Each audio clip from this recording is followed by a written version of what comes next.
Rövşən Zavadov Daxili İşlər Nazirinin hospitalına gətiriləndə onu müşayiət edən hərbçilərin yanlarında olan rasiyaya efirə şəxsən Rəsul Quliyev özü efirə çıxır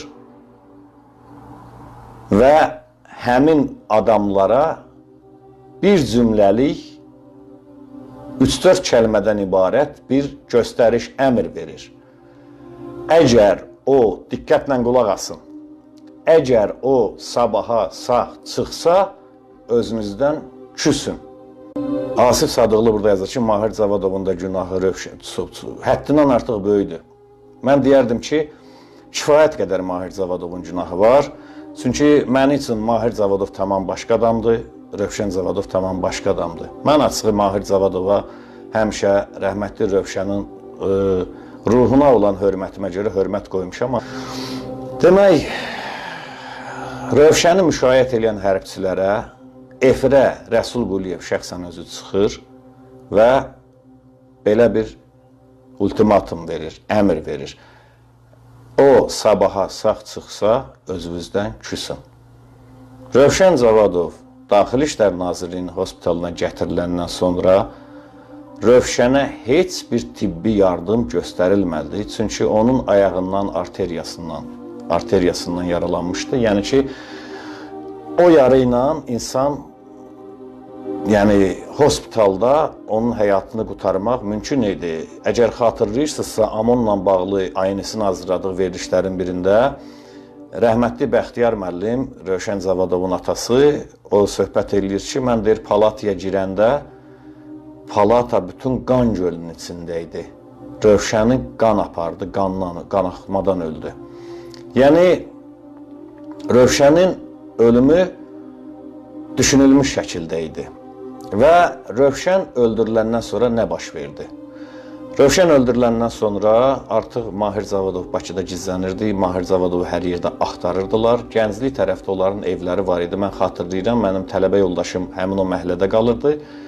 Demək, Rövşən rəhmətliyin yas mərasimi gedə-gedə maskallar gəldilər, doluşdular, onların evlərində də hətta axtarış apardılar. Yəni, meyit evin ortasında olurlar.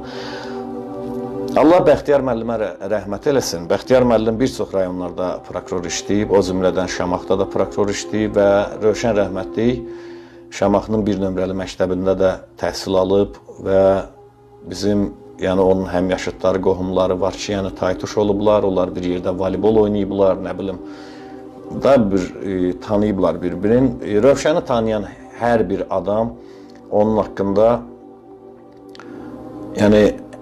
mən eşitmədim ki, Rövşən haqqında kimsə bir pis söz danışsın. Yəni, təbii ki, söhbət o abijirniklərdən getmir, normal kişilərdən gedir.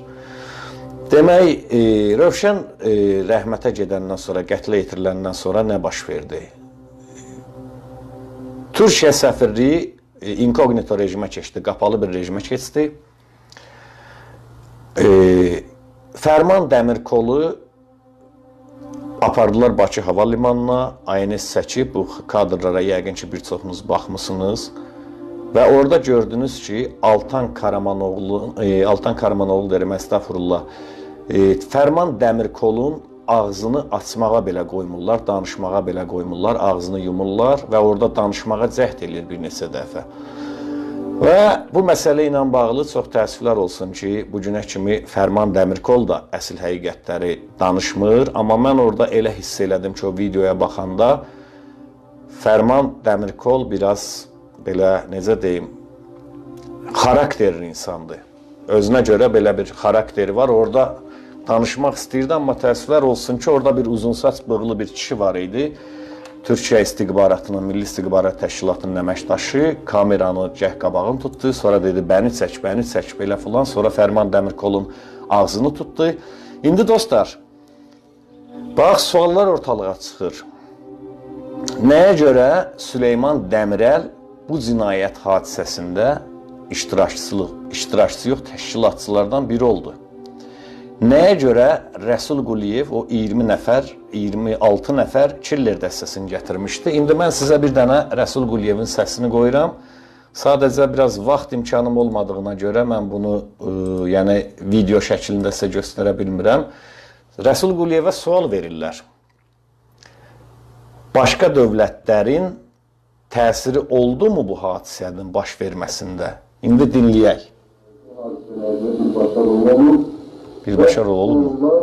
Bu hadisələrin gelişindən və olan nəticəsindən nələr gözləyirdilər və nə gözləyirdilər? Nələr əldə edə bilərdilər və nə gözləyirlər? Jurnalist bu sualı Rəsul Quliyevə verir. Rəsul Quliyev deyir ki, çox sensasyon bir sualdır. Görün necə cavab verir. Sual sözsüz sensasiyalı sualdır. Amma mən bu Azərbaycan dövlətinin, Azərbaycan xalqının gələcəyi naminə bu suala cavab verməyəcəyim. Sual çox sensasyon bir sualdır, amma mən Azərbaycan dövlətinin, Azərbaycan xalqının gələcəyi naminə bu suala cavab verməyəcəm. Təbii ki, Rəsul Quliyev, sən bu suala heç cür cavab verə bilmərsən. Nə cavab verəcəksən? O cavab verəcəksən ki, sən dağ boyda bir oğlanın qətlində Türkiyə, Azərbaycan iqtidarı birləşdiniz, onu qanına qəltan elədiniz. Hansı cavab verə bilərsən? İndi keçək Rəsul Quliyevin başqa məsələsinə.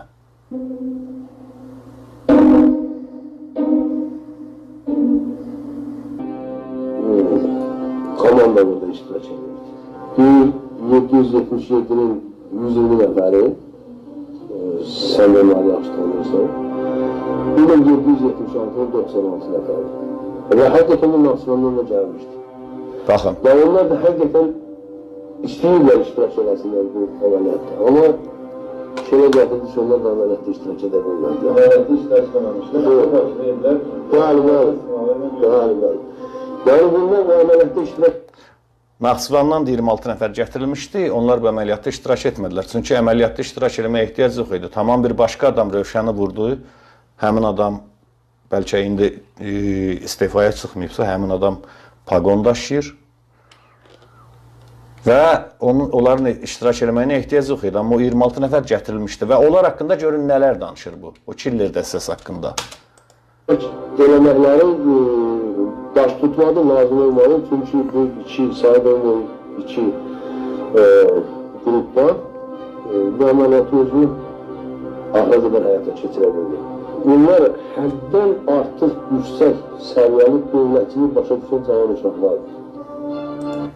Deməli, təsəvvür edin. Onlar həddən artıq dövlətçiliyi yüksək səviyyədə başa düşən cavan uşaqlar idi. Burada bir nəfər yazır Mədət Quliyev. Yox, əzizim, səhv eləyirsən. Mədət Quliyev deyir, həmin adam başqa adamdır. Yəni, onu da vaxtı gələndə, onu da açıqlayacağım. İndi hamısını birdən-birə danışmaq olmaz. Çünki insanlarımız o qədər yalan eşidiblər ki, bizim Azərbaycan insanı həqiqətləri işləndə beyinləri error verir, inanmaqları gəlmir. Məsələn, bu Türkiyənin xəyanətini deyirlər ki, yox, o Dəmirəl hökuməti idi. Onlar filankəslər idilər.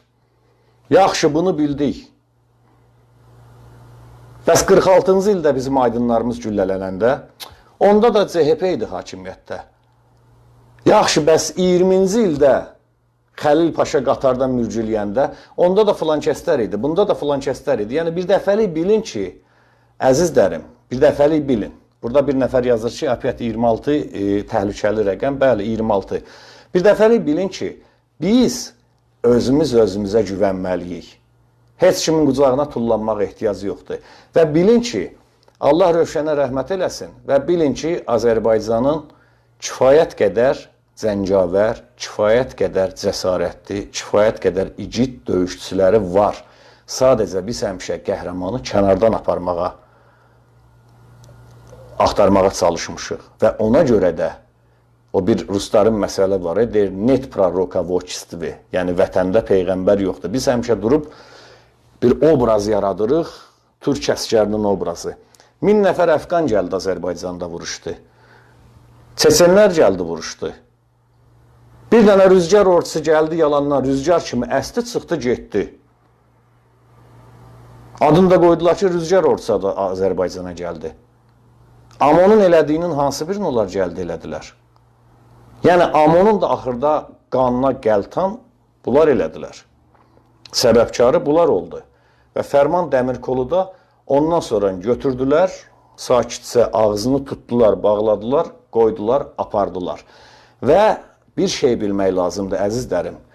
Biz bu günə kimi kifayət qədər yalanlar, nə bilim, Managua, Sakarya, Makarya, bu düşük söhbətləri bir dəfəlik xahiş edirəm, qatlayaq, qoyaq kənara.